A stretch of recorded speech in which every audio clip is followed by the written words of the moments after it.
సోదరులారా, ఈ రోజున మనం కీర్తనల గ్రంథం ప్రారంభించబోతున్నాము.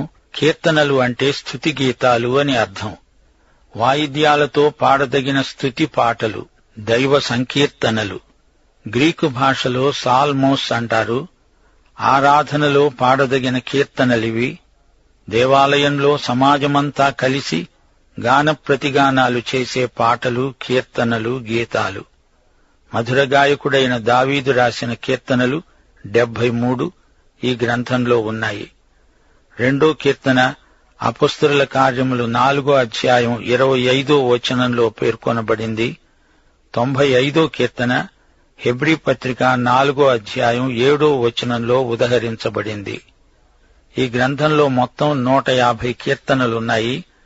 మోషే రాసిన కీర్తన 1, సొలొమోను కీర్తనలు 2, కోరహు కుమారులు రాసినవి 11, ఆసాపు కీర్తనలు 12, హేమాను రాసిన కీర్తన 1, ఏతాను కీర్తన 1, హిజ్కియా 10, 39 విడి కీర్తనలు. వీటిలో దావీదు రాసినవి కొన్ని ఉన్నాయి. ఈ కీర్తనలన్నిటిలో తరచుగా మెస్సియా, క్రీస్తు మనకు సాక్షాత్కరిస్తాడు. రాజు, రాజ్యం మొదలైన అంశాలు ఈ కీర్తనల్లో విరివిగా వర్ణించబడినాయి. ఈ కీర్తనలన్నిటిలో కీలక పదం హల్లెలూయా. హల్లెలూయా అంటే దేవుణ్ణి స్తుతించండి అని అర్థం. హల్లెలూయా సాధారణ క్రైస్తవ స్తుతి నినాదమైంది. ఈ నినాదం మన హృదయంలో భక్తిభావోద్రేకం కలిగిస్తుంది. 50, 150 కీర్తనలు ఈ గ్రంథం మొత్తంలోకి ఎంతో కీలకమైన కీర్తనలు. 50వ కీర్తన ఆసాపు రచన. 150వ కీర్తనలో 6 వచనాలున్నాయి. హల్లెలూయా నినాదం ఈ ఒక్క కీర్తనలో 13 సార్లు రావడం గొప్ప విశేషం. 150వ కీర్తన ఈ గ్రంథమంతటికీ మకుటం అని చెప్పవచ్చు. కీర్తనల గ్రంథం బైబిల్ అంతటికీ మధ్యలో ఉంది. కీర్తనలు భక్తిభావభరితమైనవి, ఉద్రేకభరితమైనవి. రచయితలు తమలోని అనుభవ వైవిధ్యాన్ని ఈ కీర్తనల్లో గానం చేశారు. మానవుని ఆత్మలో నుండి వెలువడిన గాన స్రవంతి ఇది. 119వ కీర్తన బైబిలుకు సరిగా కేంద్రంలో ఉంది. 119వ కీర్తన అంతా దేవుని వాక్య విశిష్టతను విపులంగా వర్ణిస్తుంది. విశ్వాసులకు ఇందలి కీర్తనలు ఎంతో ఆదరణ కలిగిస్తాయి. కీర్తనలు దేవుని సంఘ స్వర సమ్మేళనమని చెప్పవచ్చు. లేఖన సారాంశమంతా ఈ కీర్తనల్లో నిక్షిప్తమై ఉన్నది. భక్తులందరికీ ఈ గ్రంథం ఎంతో ఆదరణ గొలుపుతుంది.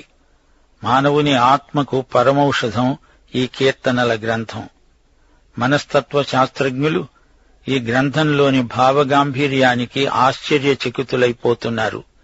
కీర్తనల గ్రంథం విశ్వాసుల హృదయాలతో నేరుగా మాట్లాడుతుంది. ఇందులో వ్యక్తం చేయబడిన భావాలు సార్వత్రిక భక్తితత్వానికి వ్యక్తీకరణలు. యూద కవితా ధోరణులు కనిపించినా భక్తి సాహిత్యంలో ఇంత శ్రేష్టమైన గ్రంథం ప్రపంచంలో మరెక్కడా లేదు.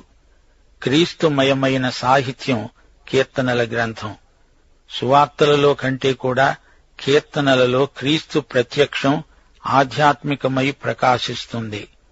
సువార్తలు యేసు కొండపైకి ఎక్కి ప్రార్థించాడు అని చెబితే కీర్తనల్లో ఆయన ప్రార్థనే ఉంది. సువార్తలలో యేసు సిలువ వేయబడ్డాడని చెప్పబడింది. అయితే కీర్తనల్లో యేసు సిలువ వేయబడుతూ ఏమన్నాడో, ఆయన మనస్సు ఆ సమయంలో ఎలా ఉందో చెప్పబడింది. సువార్తలలో యేసు పరలోకానికి ఆరోహణమై వెళ్లాడని చెప్పబడింది.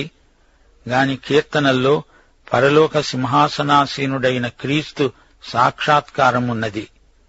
యేసు పునరుత్థానమై లేచిన తరువాత శిష్యులకు కనిపించి లూకాసువార్త 24వ అధ్యాయం 44వ వచనంలో అన్నాడు, మోషే ధర్మశాస్త్రములోనూ ప్రవక్తల గ్రంథములలోనూ నన్ను గూర్చి వ్రాయబడినవన్నీ నెరవేరాలని నేను మీ యొద్ద ఉండినప్పుడు మీతో చెప్పిన మాటలు నెరవేరినవి.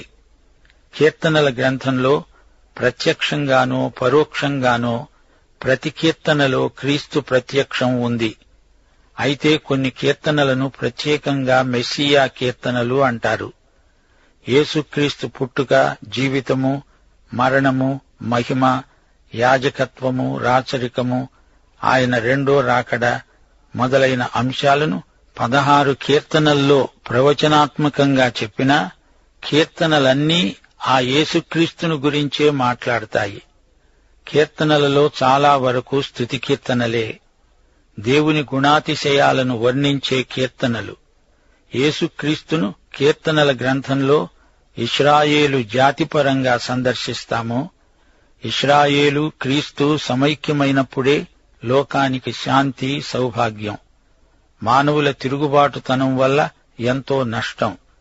అయితే కీర్తనల్లోని సందేశం సర్వకాల సర్వావస్థలకు అన్వయిస్తుంది. మరో విశేషం, కీర్తనల గ్రంథం మొత్తంలో దేవుడు తండ్రి అని, భక్తులు ఆయన బిడ్డలని ఎక్కడా పేర్కొనబడలేదు. జాతిపరంగా ఎక్కడో ఒక చోట ఆయనను తండ్రి అన్నా ఆయన తండ్రి అయిన దేవుడు అనలేదు.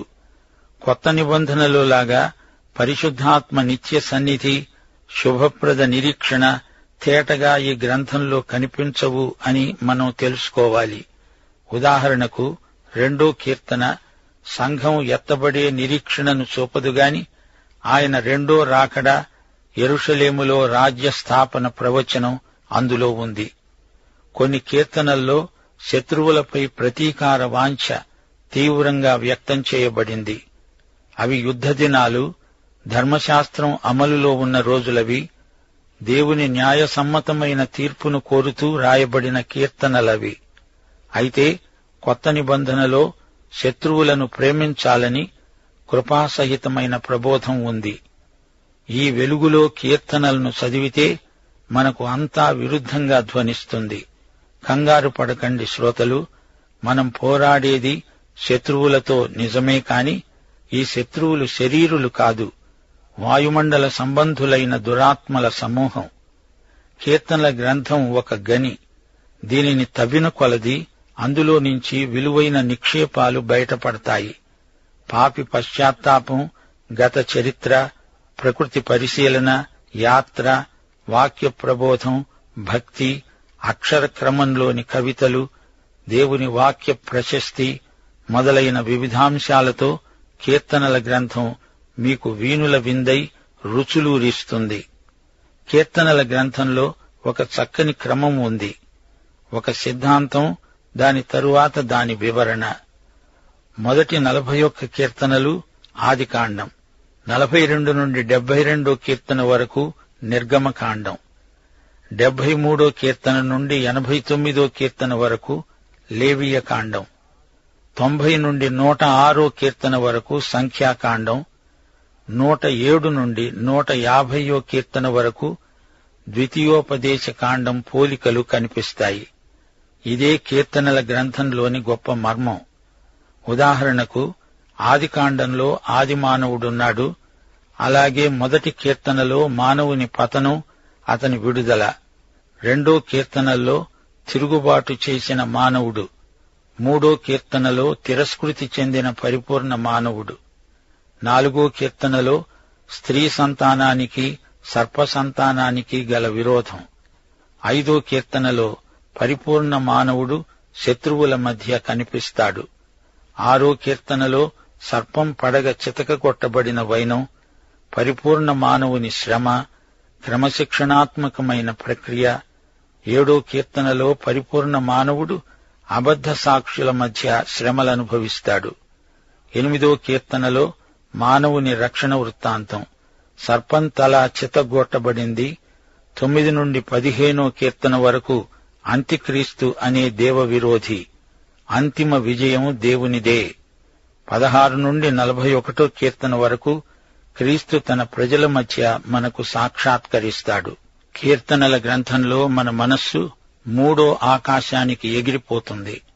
మన ఆత్మ సంగీతం పాడుతుంది. మన ఆధ్యాత్మిక జీవితం యొక్క వ్యక్తిత్వ సంపద ఈ గ్రంథంలో మన వినియోగం కోసం అందుబాటులోకి వచ్చింది.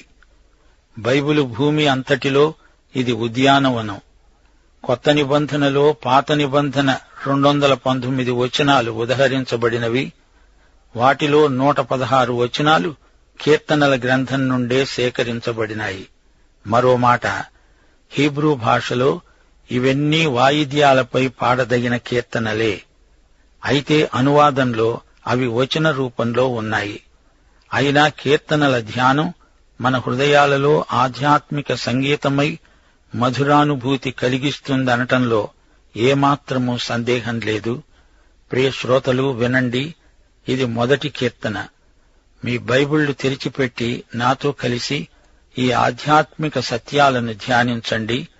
దేవుడు వాక్య భోజనంతో మన ఆత్మలకు తృప్తి కలిగిస్తాడని నిరీక్షిస్తాము. ఈ కీర్తనలో ఇద్దరు మనుషులు, 2 మార్గాలు, 2 గమ్యాలు, రెండే 2. ఈ రెండిటిలో నీవెటువైపున్నావు అనేది అసలు ప్రశ్న. ఈ కీర్తనలో ధన్యుడైన మానవుడు కనిపిస్తాడు. అతడు ఆనందమయుడు. మరొక మనిషి ఉన్నాడు. అతడు ధన్యుడు కాడు, అన్యుడు, భక్తిహీనుడు. ఆనందమయుడు ఎవరో కాదు, యేసుక్రీస్తే. యెషయా గ్రంథం 53వ అధ్యాయం 4వ వచనంలో యేసు వేదనామయుడు. అయితే ఆ వేదనలు మనవి.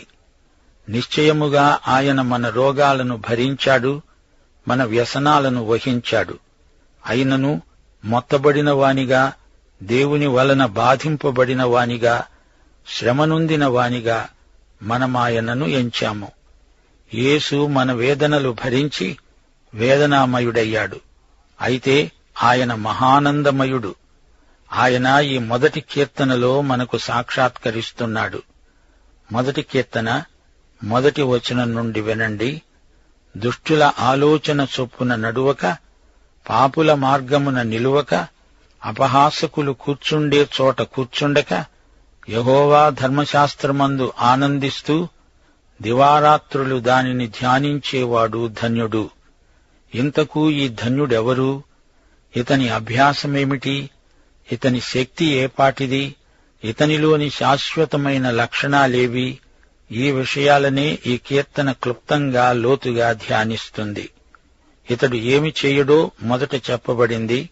ఇతడు దుష్టుల ఆలోచన చొప్పున నడువడు, పాపుల మార్గంలో నిలువడు, అపహాసకులు కూర్చుండే చోట కూర్చుండడు. ఇలాంటివి చేసే వ్యక్తి ధన్యుడు కాడు. అతడు 3 విధాల చెడిపోతాడు. దుష్టులతో, పాపులతో, అపహాసకులతో సహవాసం చేస్తాడు. అతని వ్యాసంగాలు చెడ్డవి. దుష్టుల ఆలోచనలు మంచివి కావు. యేసు ప్రభువునే చూడండి. ఆయన ఎల్లప్పుడూ తన తండ్రిని సంప్రదించకుండా, తండ్రి ఆలోచన వినకుండా ఏ పని ఎన్నడూ చెయ్యలేదు. ఆయన చేసిన ప్రతి పని, ప్రతి తీర్మానము తండ్రి అయిన దేవుని ఆలోచనపై ఆధారపడింది. ఆయన తన స్వంత ఆలోచనలను తెచ్చి శిష్యులకు చెప్పి చేయించలేదు. గంటల తరబడి ఏకాంతంగా తన తండ్రితో గడిపి ఆయన చిత్తమేదో తెలుసుకొని ఆ ప్రకారమే తన శిష్యులను నడిపించాడు. మనం విశ్వాసాన్ని బట్టి నడుస్తాము. దుష్టులెవరు? వీరు నిర్దేవులు. దేవుడు లేనట్లే బ్రతుకుతారు. దేవునికి భయపడరు. వారికి దేవుడు లేడు.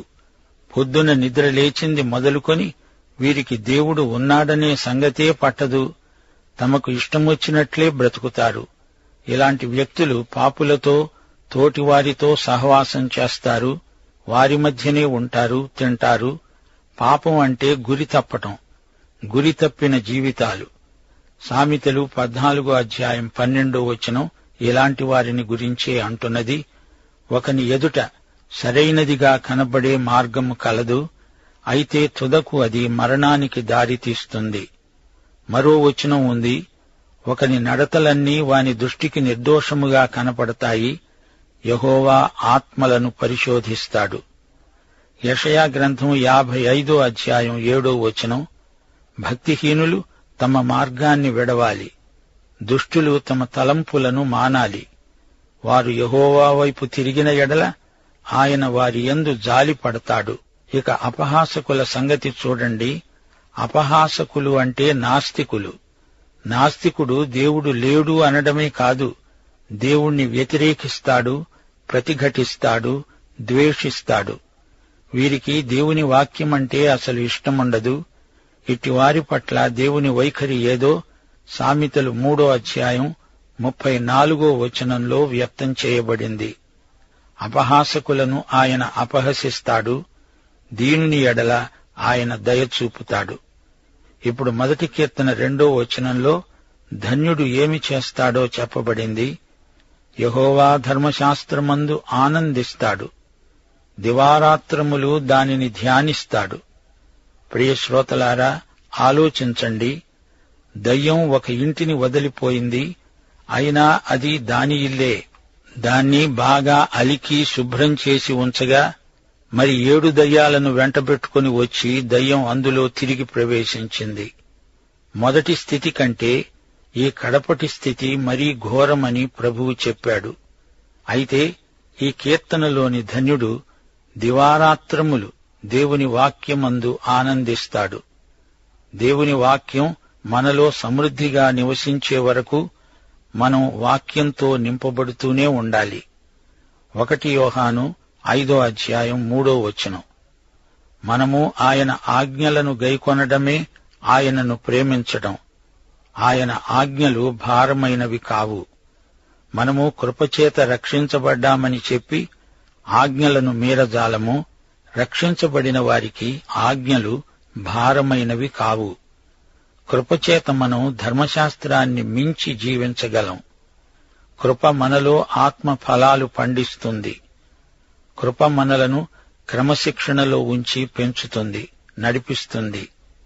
దివారాత్రములు మనం దేవుని వాక్యాన్ని నెమరు వెయ్యాలి, అనగా ధ్యానించాలి. మన జీవితాలను దేవుని వాక్యం యేసు పోలికకు మారుస్తుంది. మనలను లోపలి నుండి మారుస్తుంది.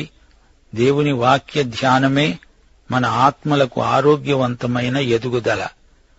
ఈ కీర్తనలోని ధన్యుడికి గొప్ప శక్తి ప్రాప్తిస్తుంది.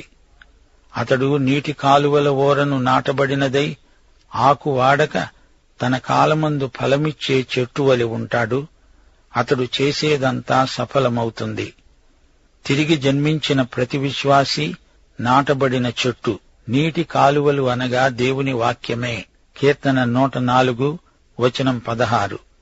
యెహోవా వృక్షములు తృప్తి పొందుతున్నాయి. ఆయన నాటిన లెబానోను దేవదారు వృక్షాలు తృప్తి చెందుతున్నాయి. చెట్టు ఆకులు వాడవు, అనగా సాక్ష్యం చెడిపోదు. సోదరీ సోదరులారా, ఫలాలు వాటి కాలంలో ఫలిస్తాయి, గాని ఆకు మాత్రం వాడిపోకూడదు. జాగ్రత్త.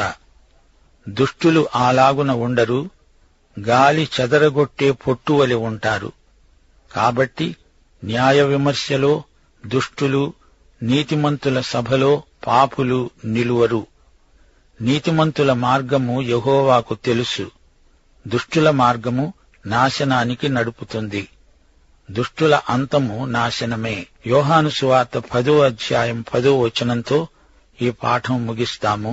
యేసు అన్నాడు, నా గొర్రెలకు జీవము కలుగుటకు, అది సమృద్ధిగా కలుగుటకు నేను వచ్చి ఉన్నాను. దైవాశీస్సులు.